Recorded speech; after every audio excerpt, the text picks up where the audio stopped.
Okay, today I'm going to teach you everything you need to know about branding. Whether you're branding a new business or rebranding an old business, or you're branding yourself, these are the steps that you need to take to make sure that you do it effectively.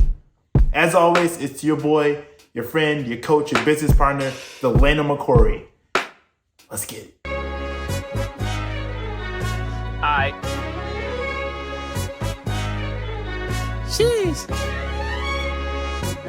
Okay, number one thing is be effective. Be effective with the small things that you do in your business and also the big things. But the main things is be effective in engaging with your customers, engaging with your posts, engaging with your content, and continue to do this. Don't just do it for a week, do it for a month. Do it as long as you possibly can until you can build it up where eventually you can hire someone else to help you with your branding or to help you be effective with your posts. But engaging with your community and the people that you have that are trying to associate with you and your brand is going to be so important to you actually building that foundation of your actual brand. 2 is put your work out there. Do not be a perfectionist when it comes to your work. And listen, I get it too because I'm like this a lot where I want everything to be exactly perfect before I put it out there and get it in front of people. I gotta tell you, it was perfect. Perfect. Everything, down to the last minute details. Listen, there's no time like the present. If you have your concepts and you have things that you're already done, put those out there so that way you can begin to gain some traction and then perfect it along the way. Perfect it as it's already getting out there to your people and then build on top of the feedback and the things that you hear them saying. So don't be a perfectionist and don't wait till everything has to be in order for you to get it out there. But make sure that what you are producing are quality and is some of your earlier products. Let people know that. Let them know that this is something that you're still working on and you continue to get built. Continuing to get better. And one of the quotes that I love a lot that Jamie and John says is become a local hero. Get the people in your community hyped and excited about your product and then expand from there. Get the people closest to you excited and knowing what you're doing and then pull yourself and expand from there as best as you can. That's going to be very important to you building a global brand or nationwide brand or even just a brand for your state. Number 3 is think like your consumers. Create an avatar, create a storyboard for what you want your consumers to be and who you want to reach. For example, I have 3 people, especially on this YouTube channel. One is the new entrepreneur / existing entrepreneur, the real estate investor, and then the content creator. Those are the 3 people that I'm trying to reach and I'm trying to associate with. And you can go as deep as you want. You can build it out to it being something like the person that you are trying to reach has this type of style, wears this type of shoes, lives in this type of community.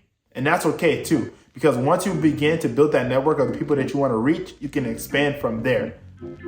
But if you don't have a general basis of who you're targeting first, it's going to be very confusing and it's going to be hard for you to reach that target person that you're trying to reach. So be very specific and think like your customer. 4, treat your customer like it's the first customer. Even if you have 100,000 sales and you've already been doing this for a minute, treat that customer just like the first one. Listen, nothing is as bad as if your customers and the people that you are buying your product don't like it because of whatever. If those people begin to communicate and tell people that they don't like it because you're not treating them right, you're not getting them the products on time, and different things like that, it's going to look very bad on your company and your brand as a whole. And it'd be kind of hard to pull yourself out of that. Not impossible, but it's going to be a lot harder versus if you already had traction and you had people who loved and already rocked with your product and your brand. Now, I've seen a lot of people that I know that built businesses but treated their customers poorly.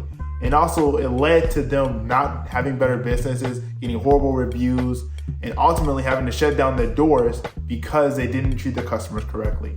By no means do you have to baby horrible customers or customers that's not treating your product right or the quote unquote haters. But taking the fact that the customers that are buying and supporting, like you want to continue that and you want to support them, shout them out, repost them, whatever it is, and give them their credit because they are ultimately helping you and spending money with your brand. Number 5 is learn the power of association. What I mean by this is when people consume your content or associate with your brand or buy your business, what associating factors has with them? Are you a skating brand? Are you associating your brand with the rugged outdoors, with skating in the streets? Are you a rough outdoorsy man, and are you associating your brand with the rough outdoors and the nature and animals? Or are you an investment brand and you want people to associate your business with being home and being comfortable? Try to figure out what it is that you want your customers to associate your brand with. And this is going to be important when you also dial in with who you're looking for when it comes to customers. But then it's also important for people to have a secondary feeling when they use your brand or watch your content. That doesn't mean that every single piece that you have has to abide by this association rule, but it is going to be a carry-on factor of something that happens outside of your brand or outside of your consumer ability. So when you have clients come in and they associate your brand with being a rough outdoors brand, that's the concepts that you want to continue and give them as they are using your brand or thinking about your brand outside of it. The very last one is stand out. Now, a lot of times when people hear the word stand out, they think about doing something totally extreme, having super bright colors, just being wild. That's not necessarily true. Now, if your brand is that, and that's your personality or the brand of your personality, then by all means, be yourself. Don't try to fit a mold or be something that you're not, because chances are a lot of your consumers, a lot of your customers, a lot of people that rock with your brand and your business are either going to see through that or it's not going to be authentic, and they're going to know that you don't associate with that. So when you're standing out, make sure that you're being yourself, and that is going to ultimately help you stand out. If you're a brand or a person that's super quiet and super just all about the numbers, and you're branding yourself, continue to be that, because someone's going to associate with that, and that's going to be something that they latch with and they agree with. If you are someone who's loud and outgoing, continue to be that, because people who are loud and outgoing or associate with that are going to love your content. For me, I just love people. I love communicating, I love talking, and I love having high energy, and I love business. So I'm gonna portray that when I'm speaking to you guys and when I'm building my brands and I'm building my businesses, because that's who I am. Now, remember, every person has a different, unique thing that makes them stand out. Now, pretty much that's it right there. And that's a lot of the steps that you can take to make sure that your brand is reaching the people that you want to reach, and that you're getting out there and you're being more effective with the things that you want to do. Now, if you think that I missed something or I left something out, go ahead and leave it in the comments. Also, leave the comment in the comments which item you want to best use to help build your brand and your business. Also, if you love this content and you want to continue to follow more, go ahead and check out the Instagram page, $1 Trillion Minds. I post on there a lot, and you guys can also look at different things that I talk about and see. And then you can also leave me comments or messages there if you have more to say. All right, thanks for watching, guys. As always, follow the channel, like, and subscribe, and let's get to work.